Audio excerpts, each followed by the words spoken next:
evening, Nigeria. This is Voice of the People Television, where we give you more than a voice. My name is Chioma Innocent, and you're now tuned into the political lens. Welcome to the front lines of the real conversation, the place where power meets its match, where politics is more than just a game. It is a battle for the future of our great nation. Tonight, we'll dive deep into the heart of Nigerian politics, where the stakes are high and the gains are personal. On Political Lens, we don't just talk politics, we dissect it. We don't just follow the trends, we create the conversation. Tonight, we'll discuss some pertinent issues in Nigeria's political sphere.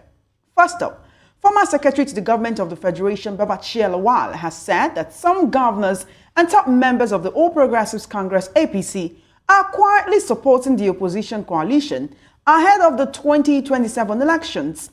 Babachir Lawal, who served under former President Muhammadu Buhari during his first term, revealed this during an interview aired on Tuesday. He said that although these people have not spoken publicly, they believe in the coalition's plan to remove the current government. One could only wonder why. He said he had been working against the APC from within for a long time because the party was full of intimidation and did not allow free speech. In his words, we are in a democracy. Even if you are in a political party, you can choose to support a better candidate in another party. I am learning a template from the APC. This template of remaining in one party and working for another. This is a script APC developed, which Wike has enhanced and grown beyond imagination. Wike is our leader in this type of politics. Nigerians will find this amusing, actually, because one can only think of why he's choosing to work in this way. According to him, the APC has never been united. He says it's been a party that has been intimidated and bullied into silence. He says the party has no internal cohesion. You cannot even advise. Even advice is taken as anti-party. So many people get frustrated that you cannot talk truth to power in the APC. This is a former secretary to the government of the Federation under the Muhammadu Buhari administration. He continues, saying many people who once supported President Bola Tinubu are now disappointed and want a better alternative. Meanwhile, former Vice President Atiku Abubakar has denied attending any meeting where he was pressured to drop from the 2027 presidential race for a southern candidate. You recall that Atiku, alongside other political bigwigs like Peter Obi, Rotimi Amechi, Aminu Tambuwal, Nasser El-Rufai, had recently adopted the African Democratic Congress, that is the ADC, as the party for the opposition coalition to oust President Bola Tinubu in 2027. Now, following the emergence of the coalition, speculation had emerged that Atiku and other northern politicians are being pressured to adopt a candidate from the southern part of Nigeria to challenge the president.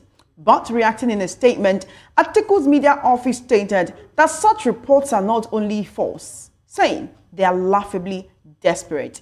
Now, according to the former vice president, no meeting was held to ask him to step down, adding that the entire story is a malicious fabrication, a pure fiction, cooked up in the propaganda kitchens of the Tinubu-led APC administration.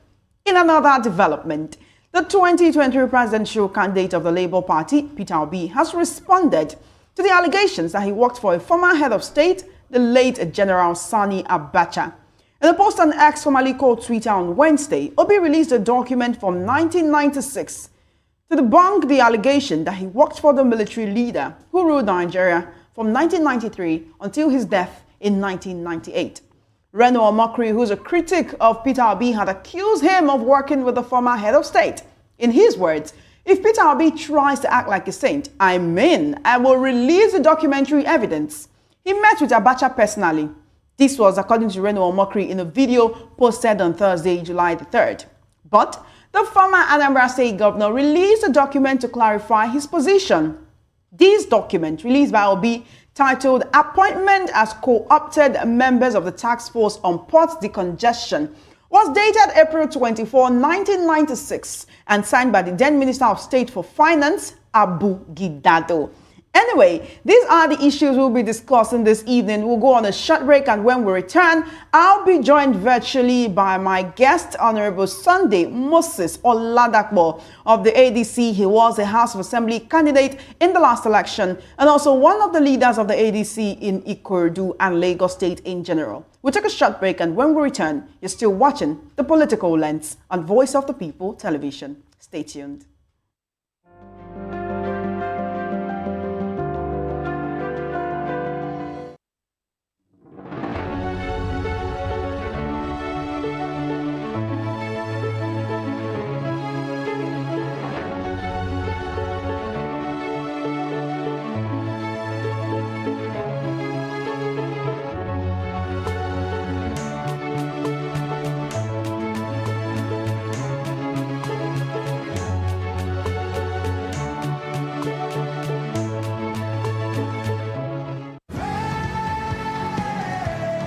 Ever wonder what inspires your favorite gospel artists?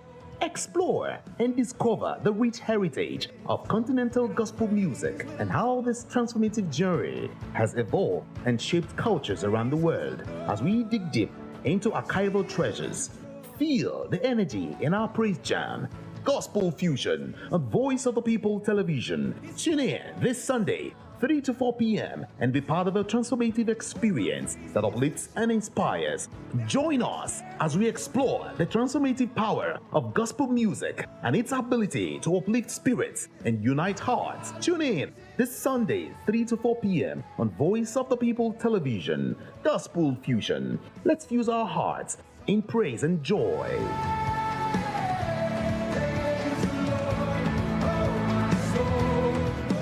Hi, my name is Tosin Mohammed. I'm a gospel artist. Keep watching VOP TV. Almighty Father, you are the mighty Redeemer.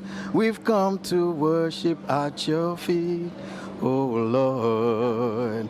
This is Ayotunde Adejimo, chilling with you on the Voice of the People TV. Don't touch that remote. You are where God wants you to be, listening to the Voice of the People TV. The Bible says we should give thanks in all circumstances, and all circumstances include the good times and the bad, the high times and the low, the times when everything look as if they are going well, and those times when Enugbe, the ground is dry like the sand in the desert. Those times when you feel like giving up, you should give thanks still. My name is Jeff Melu, and I'm a gospel poet, and you should keep watching VOP TV. Don't touch that dial. Yes, sir. Kábíyèsí Olúọ̀run, we were born to give you twale, to give you worship. People of God, you are watching Voice of the People TV, and my name is Flo Rocker. I encourage you to listen to things of the gospel. You know, we live in a very perilous times where there are some things you watch on television, you will lose faith, you will lose God. Keep your eyes on Voice of the People TV and remain blessed. Flo Rocker says so. Kuzoshi. We encourage you to click on the like button and subscribe to our YouTube channel. We are Voice of the People TV. Also follow us on all our social media platforms. We are at VOP TV Live. Visit our website www.vop.ng for fresh and trending news. Also watch us live on SLTV channel 264. VOP TV, Voice of the People Television.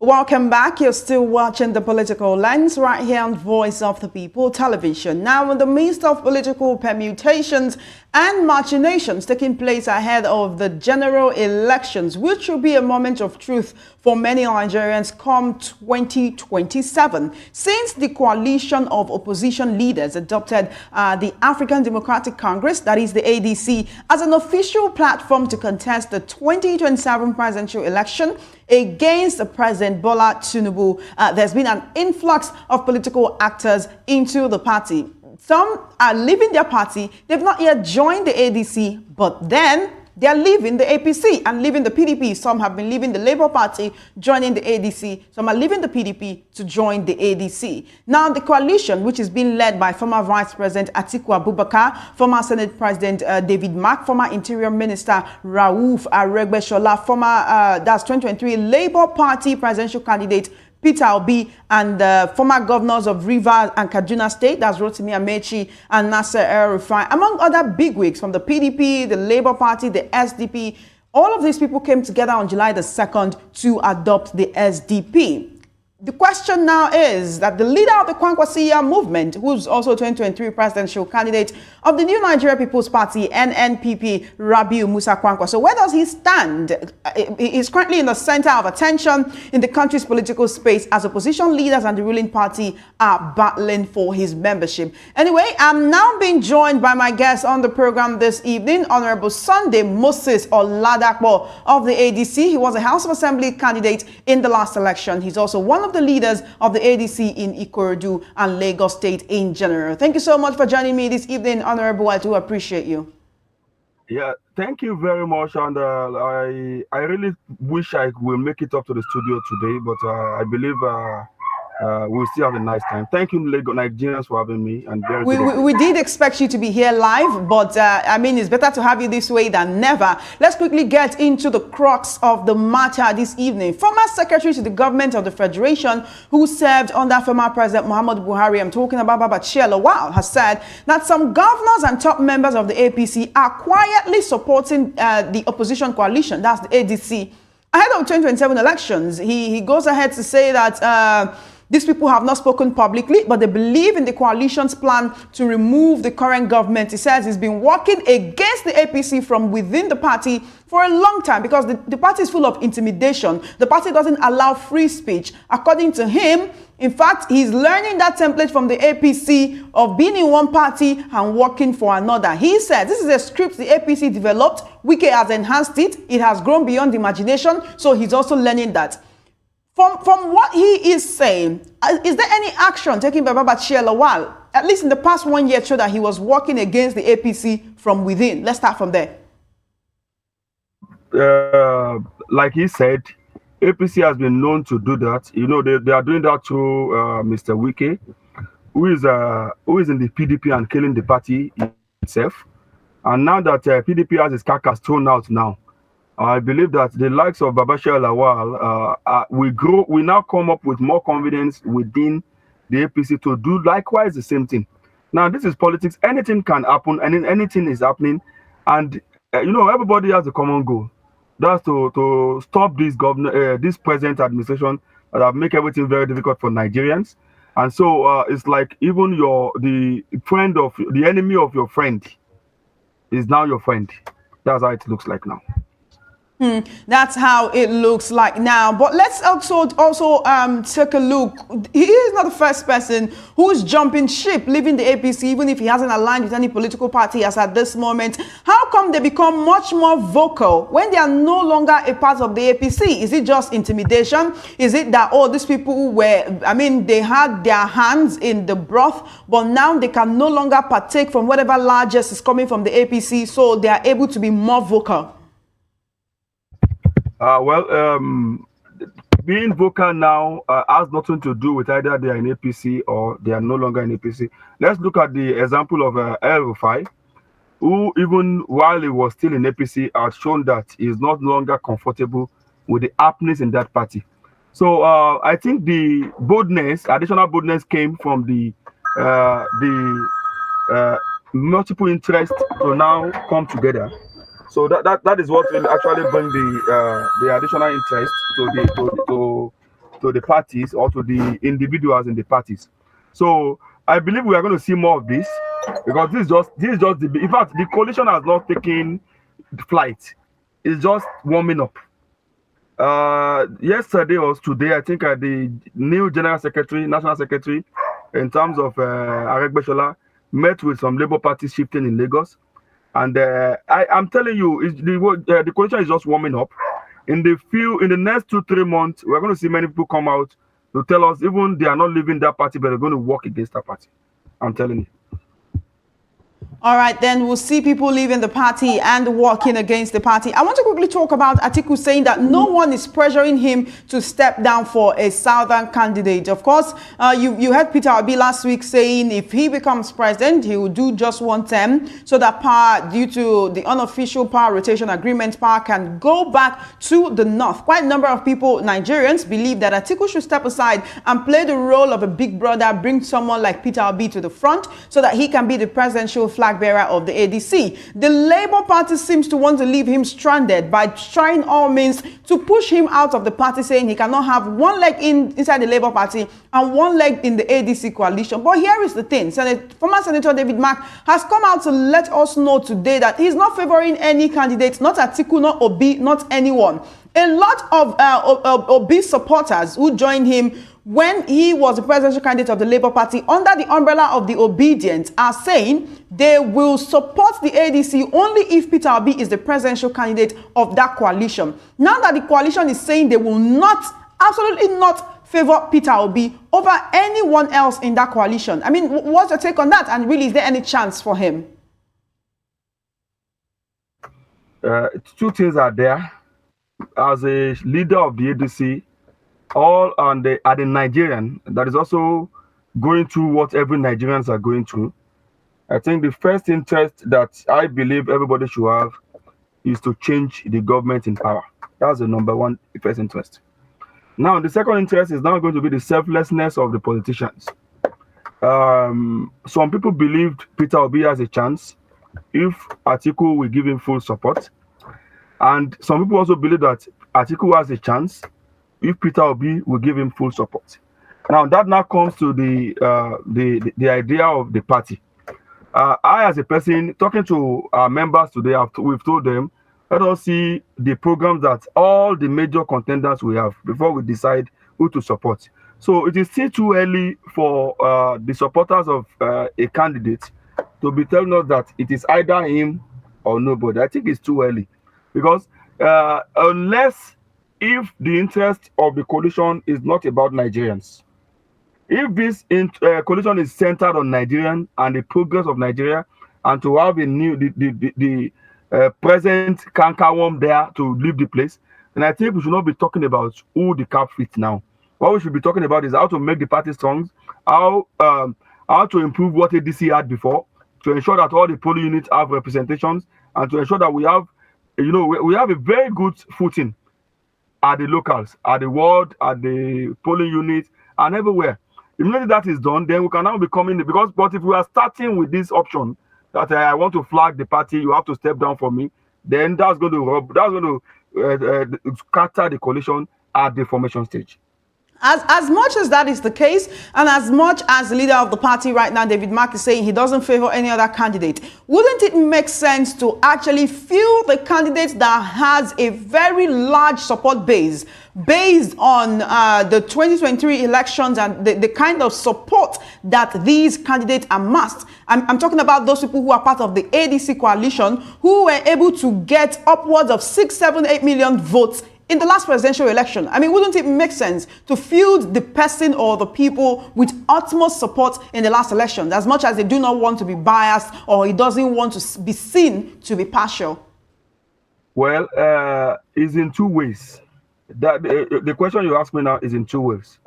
Both the candidates that are major contender now had 6 million plus votes. So no matter who you try to feed, both of them have 6 million votes.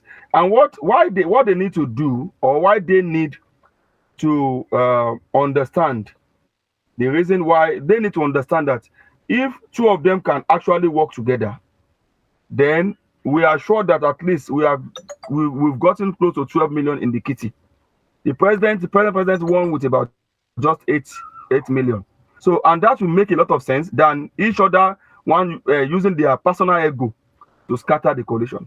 So if you are going to look at the person with the highest vote, both of them actually got close votes at the last election. So that will not really be a good test to determine, because Peter Obi has 6 million plus, Atiku Abubakar has 6 million plus. So the scenario would have changed. Now the man contesting last time was not in power. Now is in power, sitting comfortably. So if both of them are going to go either way, I'm sure none of them will get close to those votes anymore. But collectively, as a coalition, we can get that. We can even win the election. So I want to follow what David Mark have said. Don't favor anybody. Let both of them go and canvass for votes. Convince the voters on why you need their vote. And I'm sure we have a lot of intellectual in ADC that will not be moved by what other political parties are moved, that is by money and other things, that will be moved by your presentation and what you want to do for Nigerians and for the party. All right. Yesterday, President Bola Tinubu's special advisor on information and strategy, that's Bayo Onanuga, took to his X platform, that's the social media platform formerly called Twitter, now X, to post that the people who are forming this coalition, they are detractors of this administration, and they are seeking to overthrow the president. Right, that is almost as bad as saying that one is planning a coup against the president. When you say that these people are seeking to overthrow the president, isn't that in a way saying that it is an invitation for anarchy? Why does it seem that the president's assistants or the president's advisor on information and strategy uses words not very sparingly? Because, I mean, when he says they are seeking to overthrow the president, isn't that posturing to the supporters of this president that, look, these people, in fact, they're not just trying to unseat President Bola Tinubu in 2027. They're trying to usurp his government. They're trying to bring anarchy to Nigeria.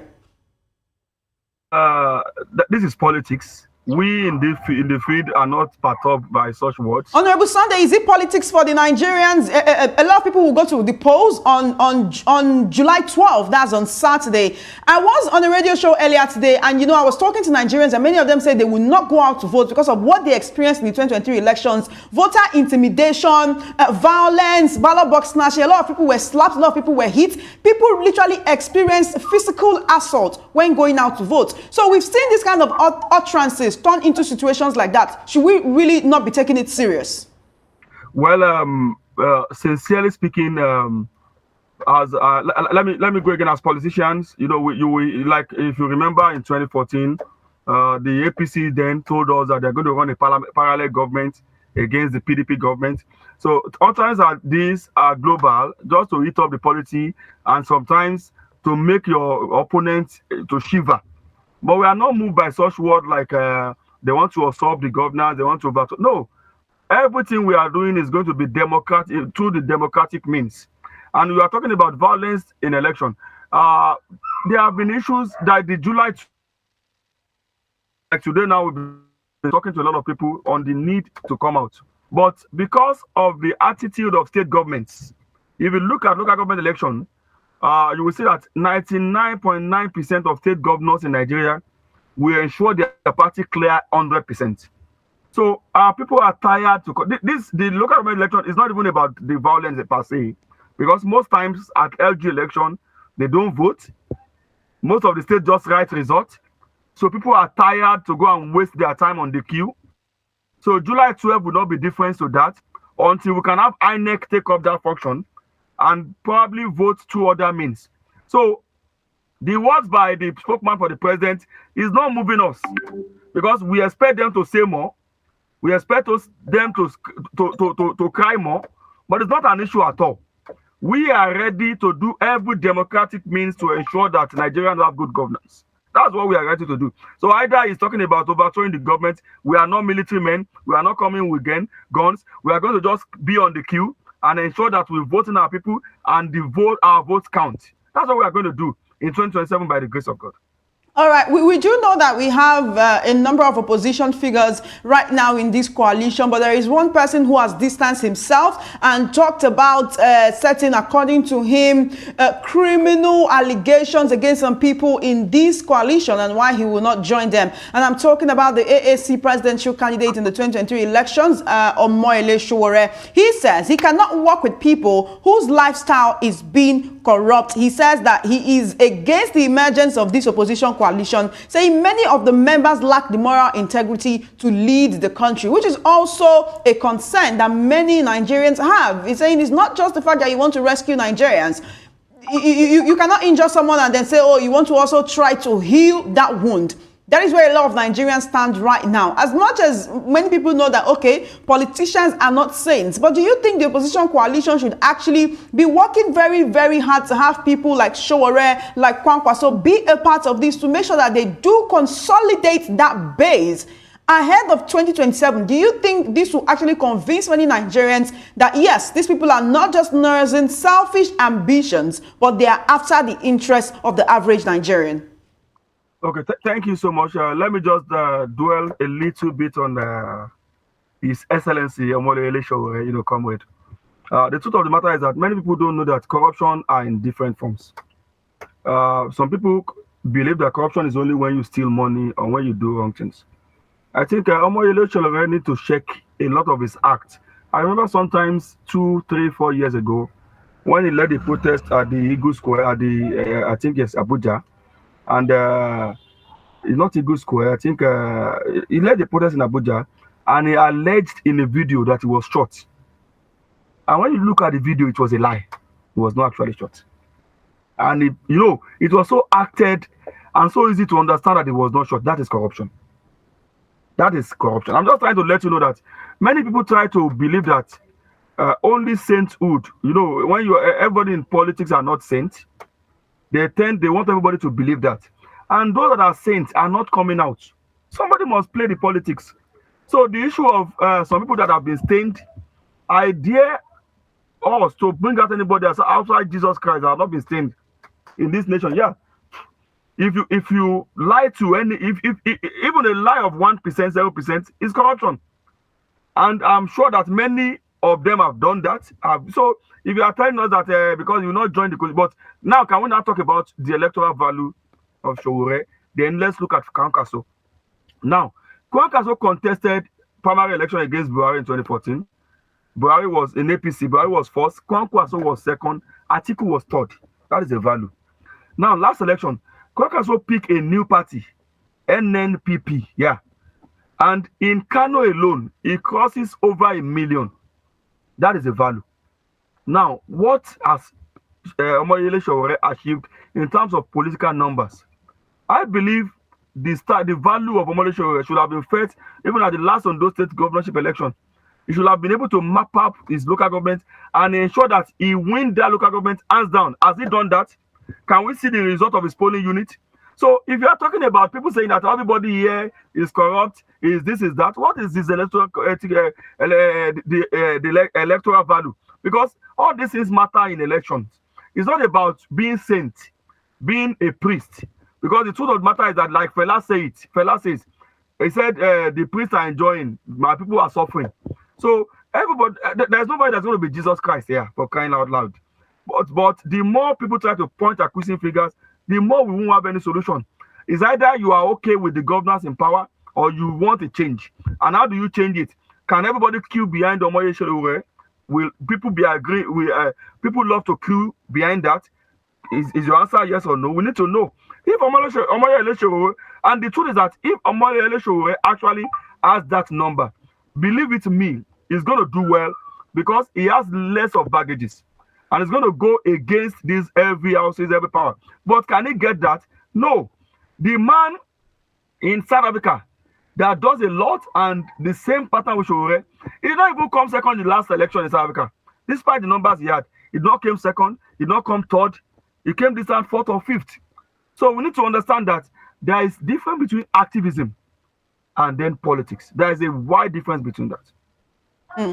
There's a difference between politics and activism. All right, let's quickly look at another development where Peter Obi has responded to allegations that he once worked for former head of state, that's the late General Sani Abacha. He posted on X today, releasing a document from the year 1996 to debunk the allegation that he once worked for the military leader who ruled Nigeria from 1993 until he died in 1998. You recall that Reno Makri, who is now a critic of Obi, who before in Pidgin parlance we say used to farms him, right? Someone who would introduce him as, oh, my brother, this is somebody I know, I can vouch for his character and all of that, but is now a strong critic, accused Obi of working with the former head of state, saying if Peter Obi wants to act like a saint, he will release documentary evidence saying that Obi met with Abacha personally. He had posted that video on Thursday, July 3. But the former Anambra State governor released a document today to clarify his position. In that document, it was titled Appointment as Co-opted Members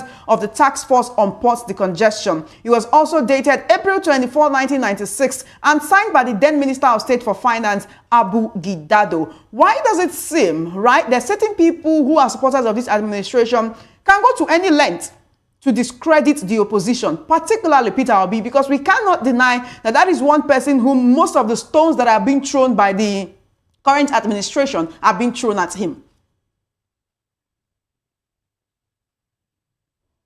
It's expected. It's expected. We can't find that. We can't do away with all these. That's why I said earlier on, there is no sainthood anywhere. Peter Obi should be ready for more fact digging. Because when you are a pain in the neck of the government in power or opposition, then they will tell you how your mother at one day back you and your leg was out. They're going to come out you. You should be ready for more of this. And it's not a new thing. Though I believe that Mr. Peter Obi also need to talk less. Because the more he talks, you know, his words are not intertwined. He needs to talk less. Should he not defend himself if a wrong allegation or a false allegation is being made against him? No, the first thing is that how did the allegation come in the first place? You know how the allegation came? Initially, he said Abacha saw them in a meeting. Many of them ran. They don't want to talk with Abacha. Then he was one of the few people that met with Abacha. Then he spoke as a spokesman for the group. And Abacha said, oh, because you spoke well, it should be here. Then the next time he said he has never in his life met with Abacha. That's why the allegation came out. So you need to speak less so that you don't speak yourself into people digging deep in you. No, there are a lot of things to dig and people will dig it. So I think as politician, as a leader that he is, you need to speak less. You know, while the former secretary to the government of the Federation, Boss Mustafa, a former secretary to the government of the Federation, Boss Mustafa, has come out to say that President Tinubu did not make Buhari president, and one would say that that is quite laughable, especially how you see how people within the APC were able to really work together, work against the PDP administration then of former President Goodluck Jonathan to ensure the emergence of Buhari. Yes, you may say that is not exactly making him president, but that is working towards his emergence. Nigerians were not left better off after Buhari left, but Nigerians are asking now to be returned to where President Tinubu met them then.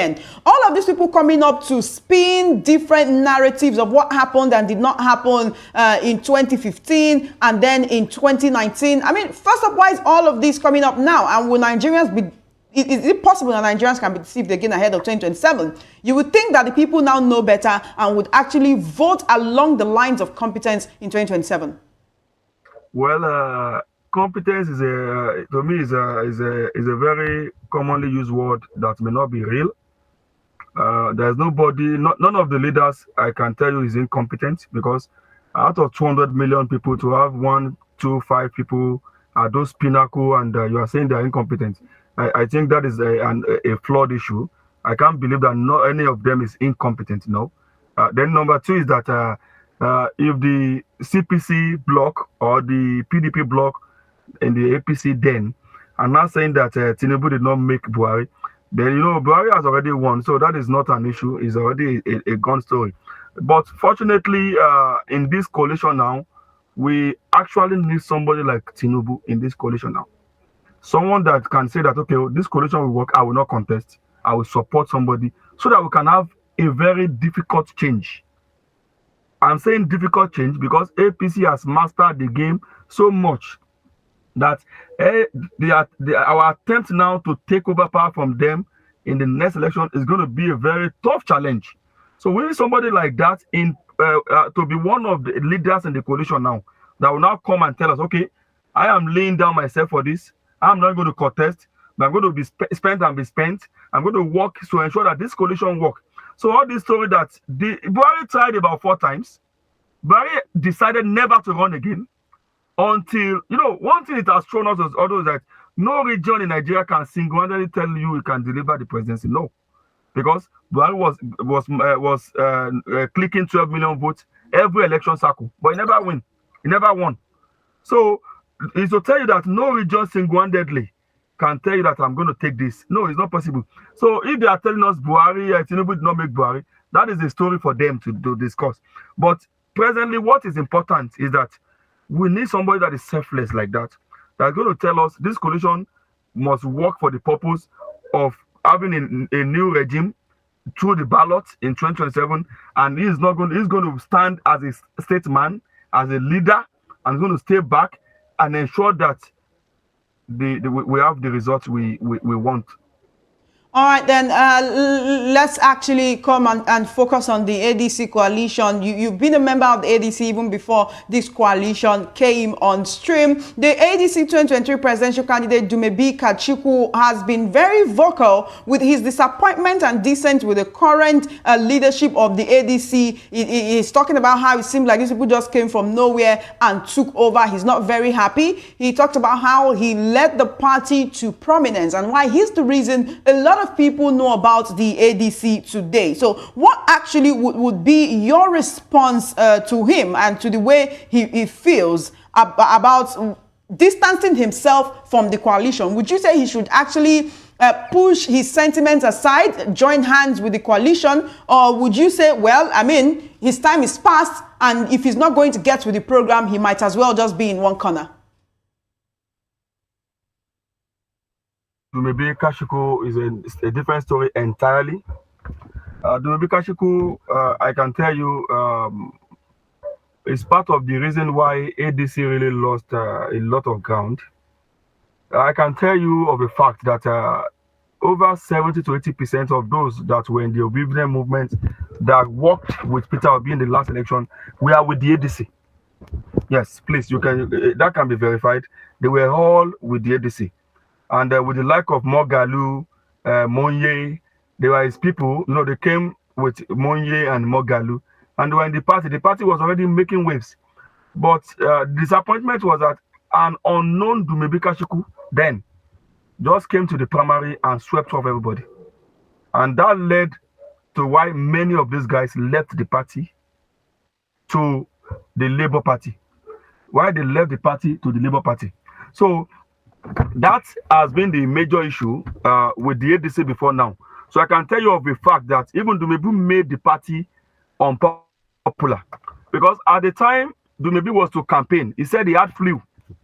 And he did not campaign. He said he had flu. So you can tell me how many times you saw Dumebi campaign at the last election. So telling us now that he's disappointed is an understatement. He cannot be disappointed. Now we are getting to a serious thing. We can't be going back to someone that even after the presidential election, I can tell you that Dumebi had never for one day called the press and said that he wants to address on ADC matter. Dumebi had never for one day called all the candidates. Okay, we lost the election. Can we look at what can be done next? He had never at the time called the national executives, called the state executives, and said, okay, let us meet and see the way out, how to make the next election better. So why is it now that is now coming to tell us that he's disappointed that he made the party popular? Which party did he make popular? We need to get serious. Dumebi is just, I think it's just apologies to His Excellency Dumebi. He's just trying to beat around the bush and draw us back. We are not ready to move back. ADC is going forward. Does that mean that you personally are very happy with the current leadership of the ADC and you do not mind wherever they want to steer the party to? Yeah, I have no issue with the present leadership. The reason is that even the former leadership, Mr. Shifun-Wosu, had a lot of hanging barriers on his neck. You know, like one of the issues he had with Dumebi Kachikwu at the last election was that he had been there for over 2 decades and he needs to leave.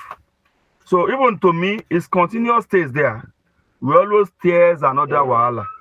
So like he's voluntarily handing over now is a very fine arrangement with us as a party. In as much as David Mark is ready to move the party for Nigerians and for the success of Nigerians. So I'm okay with it. And we have to just appreciate him also because he has done well. The truth is that most people that come to fight him always come every 4 years before the election, which is not, you know, after the election is gone, all of them will go and Nwosu will remain there, make sure that the party stand together. So when it's now a month, 2 month to election, they will come and say his tenure is over. But now, fine, he has done well, and he has perfectly and graciously handed over. So I don't think anybody has any issue with him again, and we just wish David Mark and his team success. So quite a number of people who claim to be members of the ADC dragged Senator David Mark, Rauf Aregbesola and others to court, saying that they cannot come in and usurp the party, and that the way they just came in, that's not how it's supposed to be. Because the constitution of the ADC does not allow for that to happen. There's supposed to be a consensus, there's supposed to be meetings, which should have happened before these people should come in, that the leadership did not consult the people in the party before making way for a new leadership. What's your take on that? Well, ADC is a well-structured party. We have the national body, the state, the local government, and ward levels. I can tell you that the issue of coalition was discussed at the state level. We were informed. Lagos State had this coalition meeting on July 12th. It was discussed at the local government level and at the ward level. So I don't know, I'm in Lagos State. We are well informed. My state chairman was well informed. So if some people are coming out and telling you that they are not informed, I don't know the issue with their state or with their representative at the national level. So that has to be necessary to know where was the real break in transmission. But politically, I can tell you that you will see fifth columnists, busybodies, people that have no issue, that have no point, even taking anybody to court, just to, one, to score popularity, two, to do the bidding of the ruling government. For example, in Lagos, I think at the last election, we had some group of 20 local government chairmen that decamped publicly in a video to PDP. You know, we were surprised that one of them was writing yesterday, is now congratulating David Mark and said that the chairman of chairman in Lagos State, they are congratulating David Mark that they are still the chairman, whereas you are publicly decamped, and the new people are taken up and created the structure already. So you won't these things like this are what makes politics interesting. So they may be fifth columnists, they may not even be a member of the party at all. You understand? So they are expected. If they are not sponsored within, they will sponsor from outside. All right. One thing Nigerians have been calling for before 2027 is electoral reforms. What is the ADC's plan, seeing the kind of malfeasance that actually happened in the 2023 elections? Has the ADC preparing for any eventuality if these electoral reforms do not happen before 2027 to ensure that they have a fair fighting chance without all of the violence, intimidation, malfeasance, malpractice that we see during election season? Well, let's not deceive ourselves. We are dealing with a professional politician in President Bola Ahmed Tinubu. Ex-President Muhammadu Buhari, that we believe was not a politician or is not, refused to sign electoral reform in 2019. And when he was about to leave in 2023, he signed some kangaroo electoral reforms. So I don't see President Bola Ahmed Tinubu, who has the National Assemblies in his pocket, signing any electoral reform at this time. If and only a saint in PMB, as we were made to believe, refused to sign an electoral reform in 2019, but now signed it when he was leaving. So there's no juju, there's no magic that will tell us that we are not expecting any electoral reform from President Bola Ahmed Tinubu. But like I said earlier on, in 2014, there was no reform, but the APC won.